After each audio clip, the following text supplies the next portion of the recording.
Quantos irmãos com a paz do Senhor? Para mim é um motivo de grande alegria estar com vocês nesta ocasião.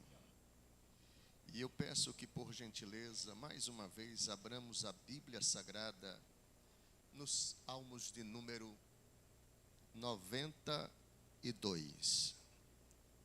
E vamos mais uma vez reler os versos 12 e 13.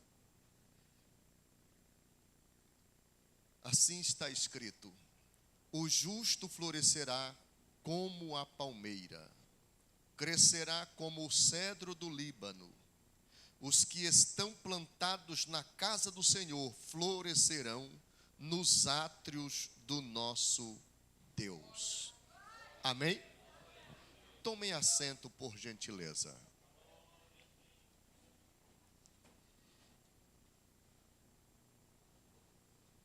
Meus queridos irmãos, eu louvo a Deus pela vida do pastor Marcos Antônio e sua digníssima esposa, a pastora Azenaide, que entrou em contato conosco por indicação de uma amiga nossa.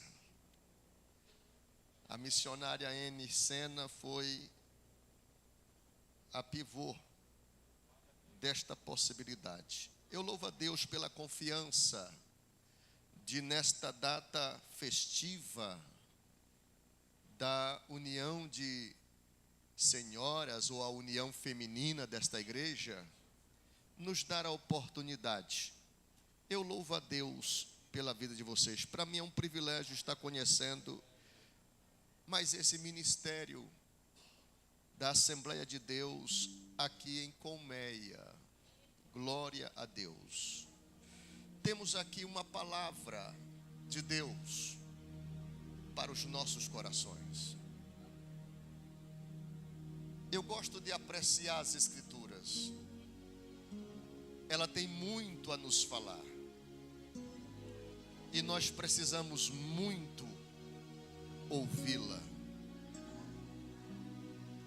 Mais do que ouvi-la, nós precisamos entendê-la. E com o máximo de profundidade que nos for possível. Eu acredito que Deus tem e pode mais do que pensamos ou esperamos. Às vezes nós aparecemos nos cultos com uma expectativa. E as nossas expectativas, elas são rasas. Deus pode nos levar a situações ou circunstâncias mais profundas. Cada culto deve ser relevante.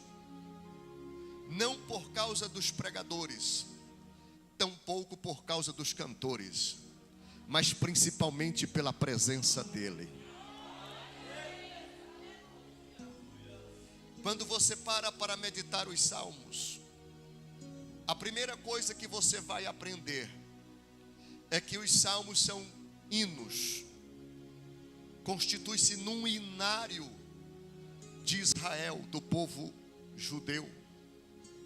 São 150 hinos. Eles cabem dentro de uma divisão chamada sessões. São 5 sessões. A quarta sessão, na qual está o Salmo de número 92, começa com os Salmos de número 90. E por incrível que pareça, o Salmo de número 90 foi escrito por Moisés.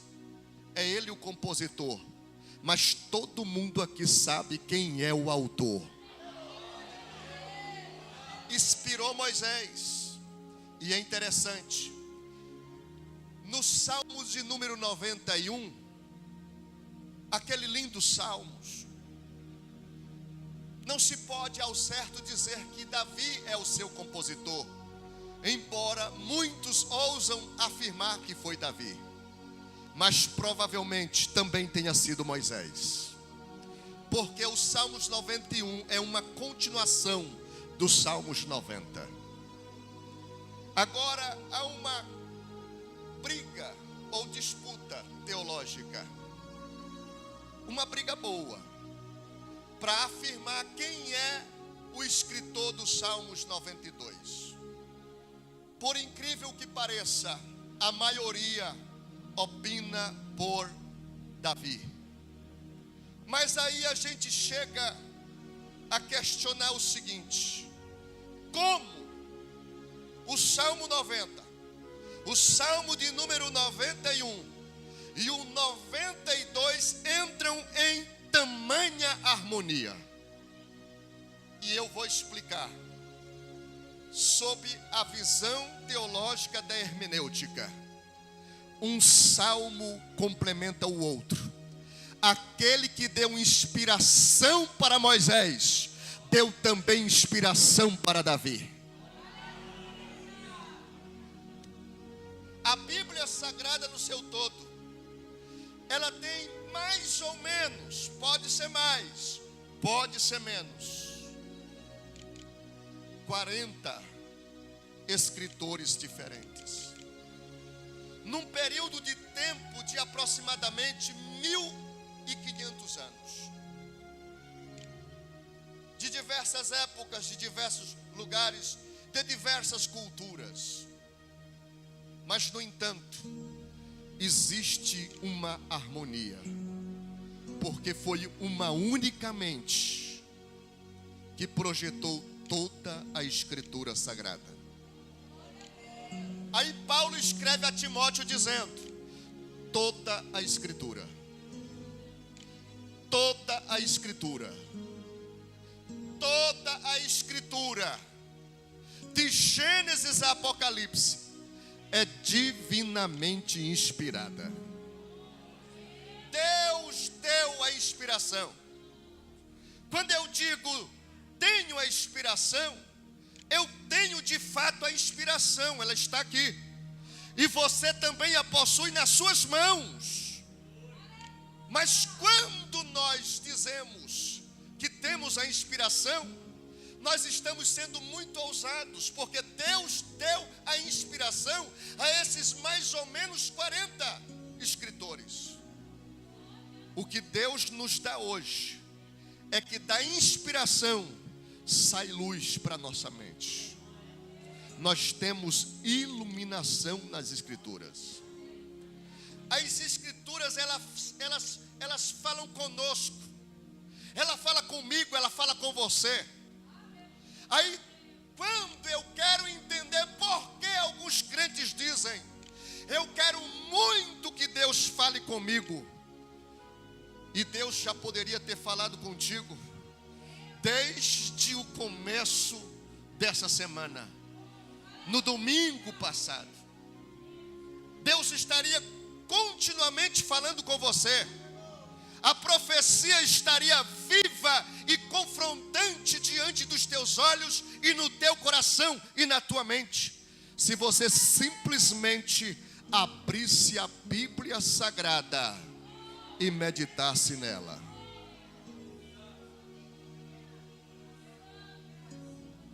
Toda a Escritura é divinamente inspirada.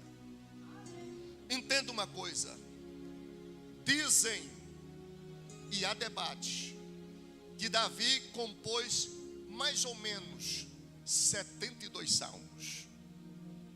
Mas no debate alguns dizem 73 e outros até 75. É interessante dizer que Asaf compôs 12 salmos. Os filhos de Corá, alguns dizem 11, outros dizem 12. É interessante que Moisés compôs um salmos, o de número 90. Salomão, filho de Davi, rei de Israel, compôs 2, o 72 e o de número 127. É interessante que Etã compôs um salmos, o 89. Rimã, um salmo, o de número 88. Dos compositores dos salmos, nós temos 50 anônimos. 50 anônimos. Se nós fôssemos contar, provavelmente resumiria esses 50 entre alguns poucos compositores. Mas é interessante que pelo menos esses 7, 8, contando com os anônimos, são mais ou menos ao todo, dos compositores das escrituras, aproximadamente 40 compositores. Você vai ler a Bíblia de Gênesis a Apocalipse, você não vai encontrar um erro, uma falha. Às vezes algumas pessoas têm a ousadia de dizer que existe falha na Bíblia, e houve erro semântico, que aqueles que transcreviam de um rolo para o outro, dado a necessidade, cometeram erro em algumas pontuações, cometeram erros em alguma grafia, em alguma letra do hebraico, nos originais, do grego, do aramaico. Mas no entanto, se forem fazer uma busca na raiz etimológica, vão entender que a Bíblia foi preservada até os dias atuais. Toda a Escritura é divinamente inspirada.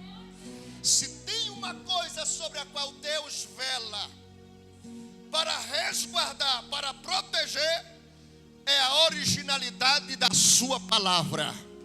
Passarão os céus e a terra, mas a sua palavra permanecerá para sempre. Passa uma geração, termina outra, começa uma nova geração, inicia-se outra geração, século após século, milênio após milênio, mas a palavra do nosso Deus permanece a mesma eternamente. A Ele glória, a Ele honra, a Ele poder, a Ele majestade. Toda a Escritura merece a nossa reverência. Quando o escritor dos Salmos de número 92 alcança a revelação, a inspiração, ele procura trazer para o nosso âmbito humano a melhor compreensão daquilo que ele está compondo. É um cântico, é um louvor que traduz sentimentos da alma, que traduz emoções, que traduz o cognitivo humano. A palavra de Deus escrita nos Salmos de número 92 coloca a palmeira como símbolo de vitória, resiliência e justiça. Entenda uma coisa: a palmeira, especialmente a tamareira, era símbolo de fertilidade e abundância. Produz frutos mesmo em regiões áridas, ou seja, secas, ou sob sol causticante, em lugares a ermo, lugares desérticos. É interessante que ele coloca o Líbano também como metáfora, para falar sobre o justo, assim como a palmeira também o cedro, em especial o cedro do Líbano, que era muito famoso. Inclusive, havia na construção do templo que Salomão consagrou ao Senhor, no capítulo 7 de 2 Crônicas, havia essa madeira nobre, o cedro do Líbano. Ela foi transportada de longe, mas foi trazida para o templo da casa do Senhor, porque ela merecia um lugar na casa da adoração.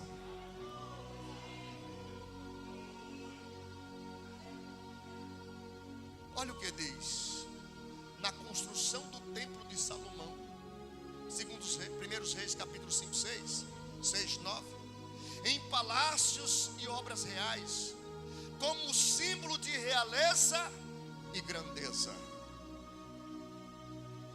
do Salmos 92. O salmista compartilha suas experiências de cultos festivos. Eu pergunto, nós estamos num culto festivo? O salmista do Salmo 92 compartilha as experiências dos cultos festivos. É interessante que ele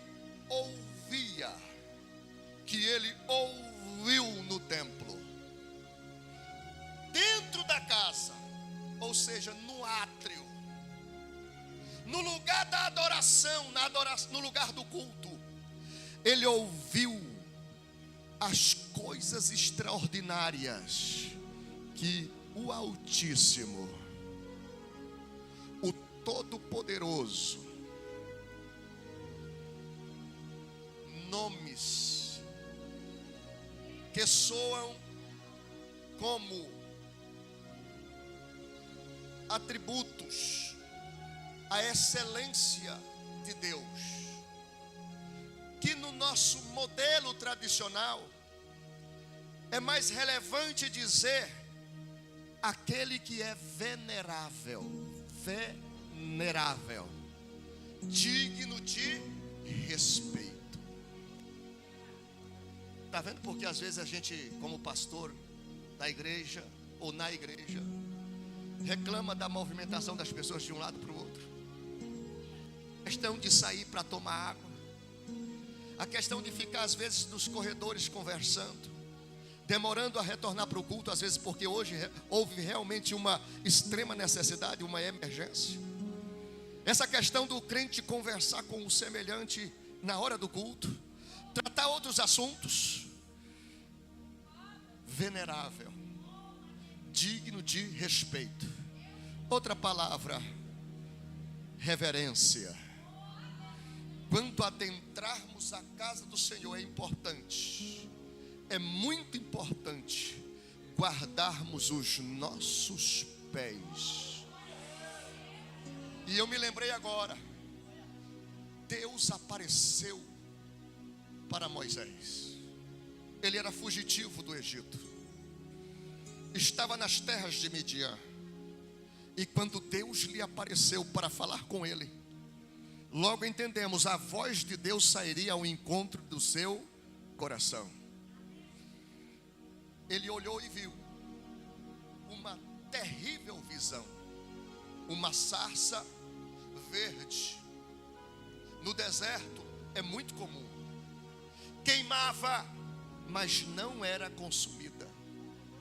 Ele ficou curioso. Vou me aproximar e contemplar. Uma voz bradou do meio do fogo dizendo: não te chegues para cá, o lugar é santo. Não é porque era santo antes, é porque se tornou santo depois. Antes de construírem esta casa de oração aqui, era um terreno como qualquer outro. Mas a partir do momento que a igreja adquiriu e orou, consagrou, separou, então lançaram a pedra fundamental e começaram os alicerces.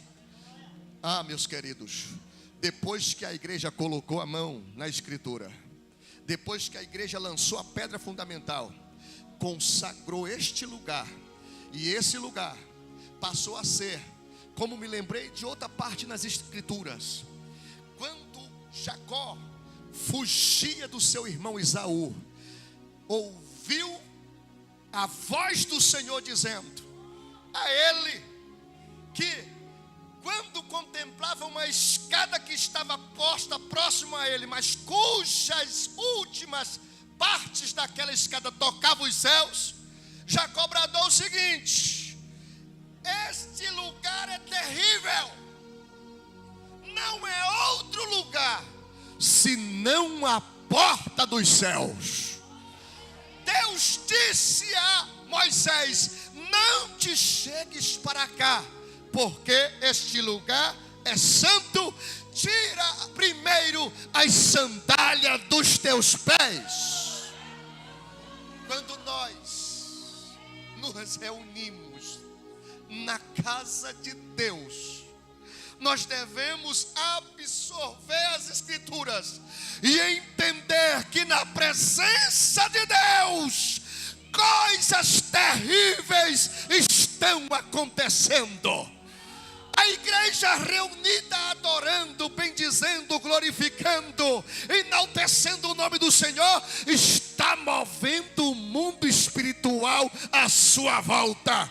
E nesta noite, deixa eu dizer, vitória já está acontecendo, milagres estão ocorrendo, maravilhas estão se manifestando, porque a igreja de Jesus Cristo está reverente na sua presença.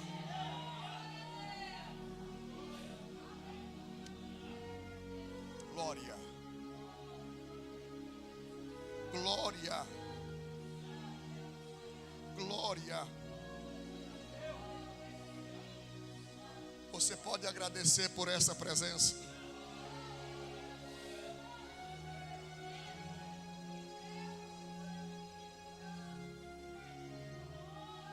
Essa presença vai impactar a sua vida. A angústia, a tristeza, a dor, a aflição, as enfermidades, os problemas desta vida, eles vão saltar fora da tua mente, da tua alma. E a presença desse Deus que está se manifestando aqui vai se derramar sobre você e vai te encher de novidades.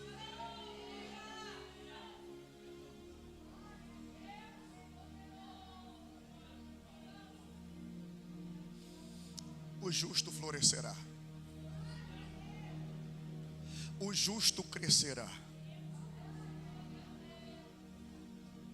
Eu não estou fazendo como salmista, usando a alegoria da palmeira ou do cedro do Líbano. Estou sendo mais sucinto, objetivo. Estou pegando um atalho para dizer: o justo florescerá. O justo crescerá. Quem está participando dessa festividade? Com fé, com entusiasmo, com prévia disposição. Eu acredito que ninguém foi forçado a vir.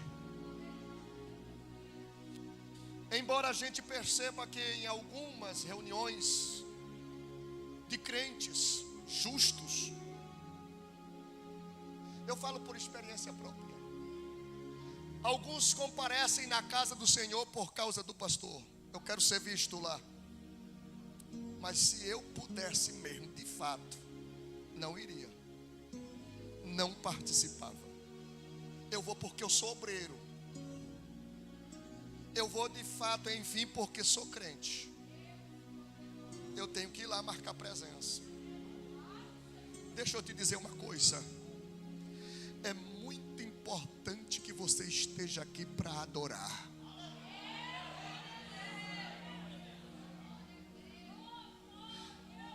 Algumas pessoas criam obstáculos. Não vou para o culto. É cansativo e enfadonho. Eu estou cansado. O dia foi árduo. No trabalho, na correria. Mas não tem lugar melhor para você renovar as tuas forças. Não tem outro lugar. Alguns pensariam assim: hoje seria um dia legal para estar na pizzaria, para estar lá no espetinho, lá no açaí. E esse culto que passa das 9 parece que foi de propósito. Se eu te dissesse que nenhuma folha cai de uma árvore, que nada neste mundo acontece por acaso, aleatório. E se eu te disser que Isaías entendeu isso no capítulo 6 do seu livro, quando morreu o rei Uzias, ele disse: eu vi o Senhor assentado num alto. Ei, alto, sabe como é alto? Bem alto. Tão alto que não precisa ele olhar para cima. Todas as coisas, tudo que existe está abaixo dele. E a Bíblia diz que na sua misericórdia e compaixão, ele se inclina para observar a terra. O seu trono está nos céus, no lugar mais alto. Os serafins têm que voar na presença dele.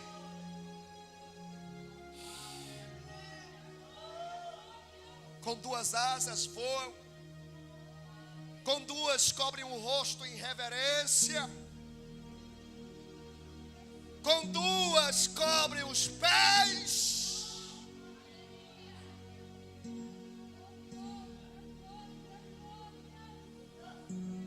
mas eles vão para a presença dele e eles não perdem tempo. E nós devemos remir o tempo segundo a palavra do apóstolo Paulo a Timóteo. E na presença de Deus, eles dizem: Santo, Santo, Santo, Santo, Santo, Santo, Santo, Santo, Santo, Santo. Eu pergunto: você quer a terra cheia da glória dele? Diga: Santo, Santo, Santo. Você quer ser cheio da glória de Deus? Diga: Santo, Santo, Santo, Santo. Você quer a tua família cheia da glória de Deus? Diga: Santo, Santo, Santo. Teus filhos, tua esposa, todos cheios da glória de Deus. Pastor, mas ainda não aceitaram a Jesus. Te prepara, porque Deus está ensaiando contigo nesta noite. Ele vai salvar. Ele vai libertar.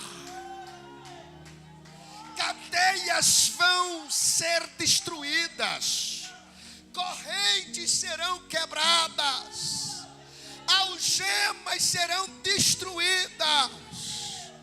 Quem acredita nisso? Só quem crê me ajuda. Santo, Santo, Santo, Santo é o Senhor dos exércitos, e toda a terra está cheia da sua glória. Toda a terra, toda a terra, toda a terra, toda a terra. Em 1 Samuel, no capítulo 1, eu encontrei algo interessante.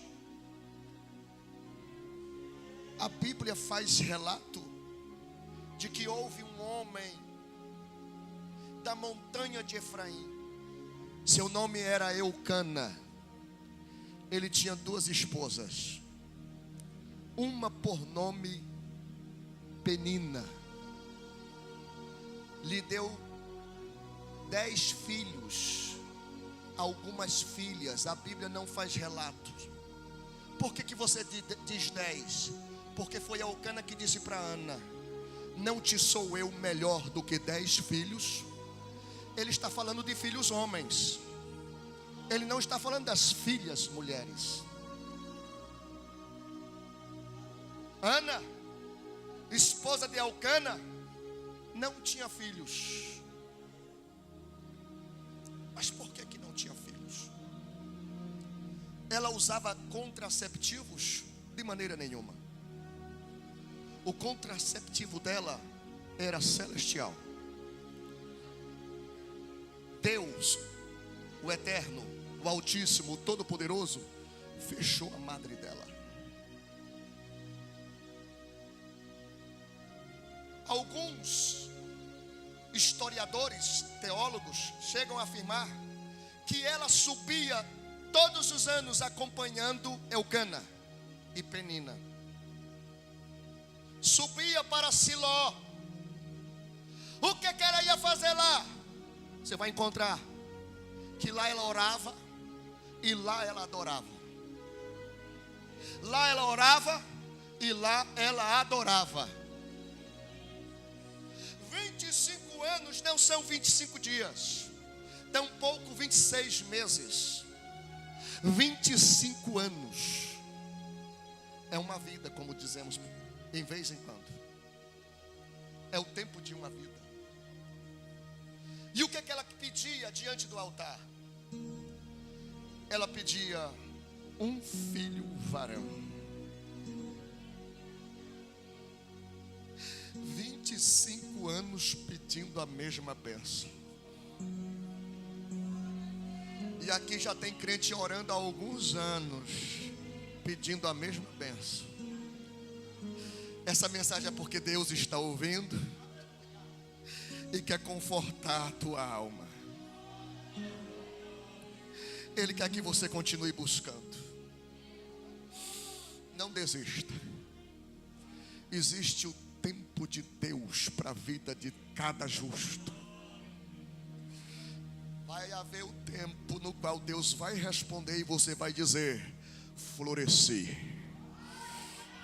estou crescendo.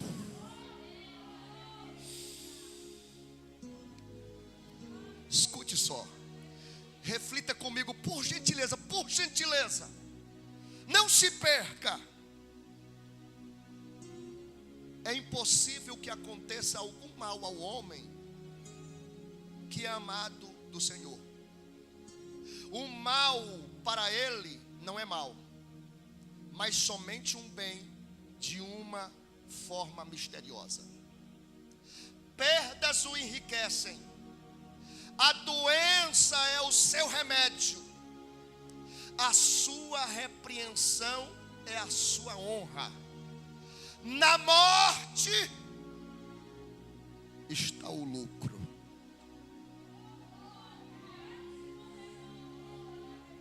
Spurgeon, de onde ele tirou esse pensamento?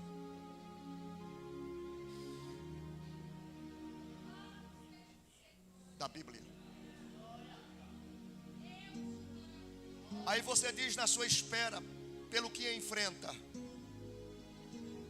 quando é que eu vou florescer? Quando é que eu vou crescer? Estou no vale. Qual é a ideia de vale?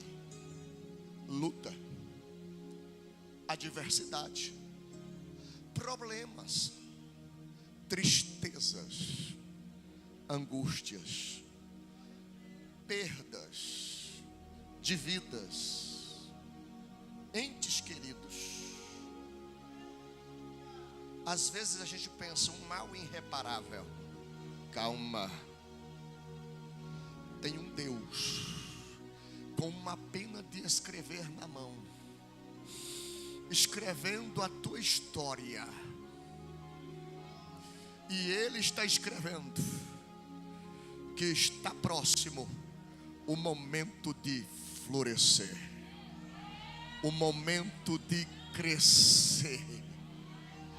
25 anos Ana esperou. Enquanto ela esperava, Penina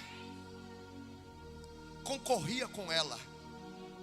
Ela dizia a Ana: eu dei filhos a Elcana, e você até agora não deu nenhum.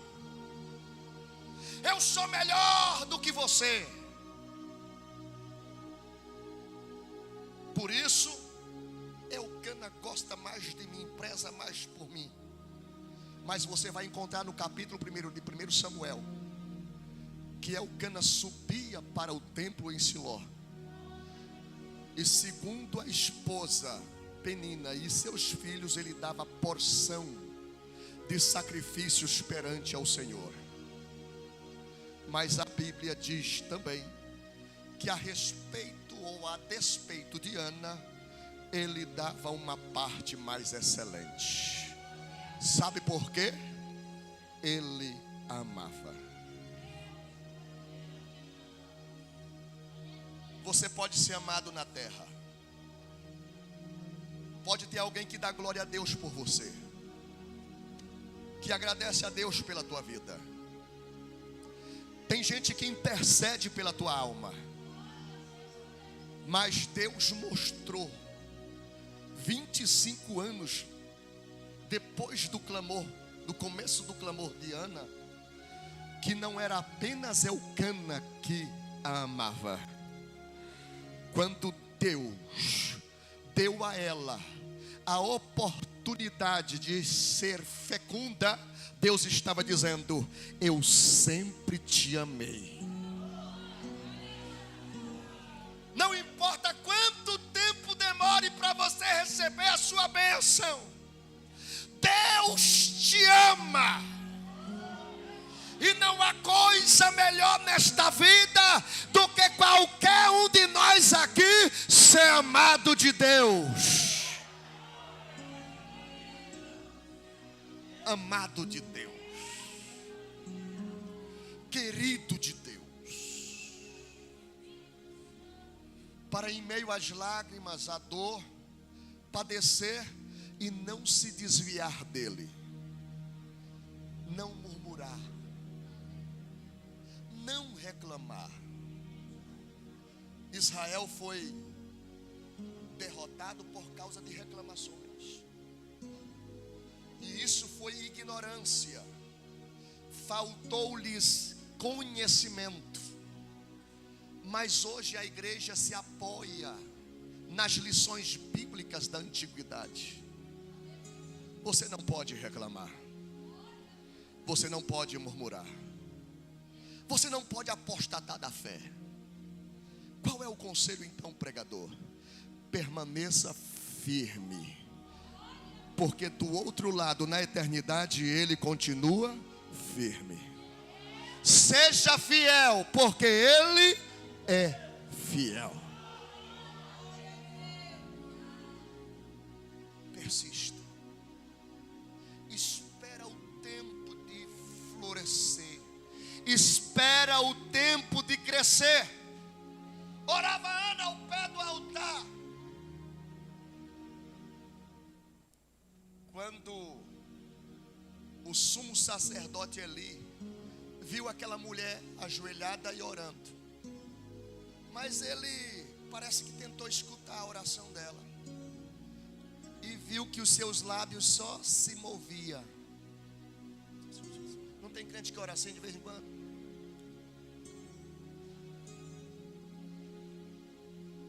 E ele disse: você parece embriagada. E ela disse: a tua serva não está embriagada, não está bêbada. Eu estou arrasada. Eu estou magoada, ferida. A minha concorrente todo ano joga na minha cara, principalmente aqui. Fica difícil adorar num lugar desse, não fica? Aonde existe, disse-me disse? Aonde existe fuxico? Aonde existe maledicência, difamação, fica difícil adorar. Mas o que eu acho bonito na fé de Ana é que ela não desistiu de subir para adorar. O segredo, vou dizer o segredo e vou terminar a mensagem. O segredo é adorar. Pode quem canta adorar, mas pode quem adora cantar. Deus não busca belas vozes. Deus não busca pregadores ou cantores ou pastores ou obreiros. Jesus disse no evangelho que escreveu São João, capítulo 4, a partir do versículo 22, mais propriamente o 23, ele busca os verdadeiros adoradores, que o adoram em espírito e em verdade. O segredo da resposta de Ana foi a adoração. Ei, deixa eu ressaltar outra coisa, vou continuar amanhã. Tem gente que até diz, vou adorar, mas quando existe sacrifício, ele desiste. Pastor, marca na agenda, irmãos, vamos comparecer 5 horas da manhã, 6 horas, meio-dia, 6 da tarde, 10 da noite, qualquer hora do dia, para reunir o povo para buscar Deus, para adorar. Seria legal, mas tem sacrifício. Eu não vou. Ore na sua casa, leia, medite na sua Bíblia, cante os hinos da harpa cristã, evangeliza a tua vizinhança, deixa o teu vizinho escutar a tua voz cantando, canta o hino de número 15 para ele escutar. É legal adorar, mas é um sacrifício. Eu quero ficar mais, sabe, mais tranquilo em casa. Eu quero ficar mais relax. Eu quero sombra e água fresca. Ei, nem as palmeiras nem o cedro tinha sombra, ou muitas vezes água fresca. O lugar muitas vezes era árido, seco, quente, mas a palmeira tinha que estar ali, porque Deus plantou ela ali. Ei, quando Deus te trouxe de lá de fora para cá, Ele te plantou aqui. Apostatar é voltar para trás. Apostatar é desistir. Apostatar é abandonar aquilo que você já crê. Como é que você vai deixar uma coisa que você já acredita? Como é que você vai costurar essas ideias depois? Não, quando eu estava lá era lavagem cerebral. Quando eu estava lá era aquela emoção, era hormônios da alegria, da felicidade. Deixa eu te dizer uma coisa. O que você está sentindo aqui nesta noite, nesta hora, é a unção de Deus, é a presença do Espírito Santo, é a glória do Eterno, é o bálsamo dos céus que está descendo sobre a tua vida para sarar tuas feridas, para remover a angústia, a dor, a tristeza, as malezas que afetam o teu corpo. Sim, remover todo o negativismo, esteja na emoção, esteja nos sentimentos, esteja nas intenções. Ele está falando para mudar a tua vida, ou seja, Ele quer te fazer florescer, Ele quer te fazer crescer. Se coloque de pé.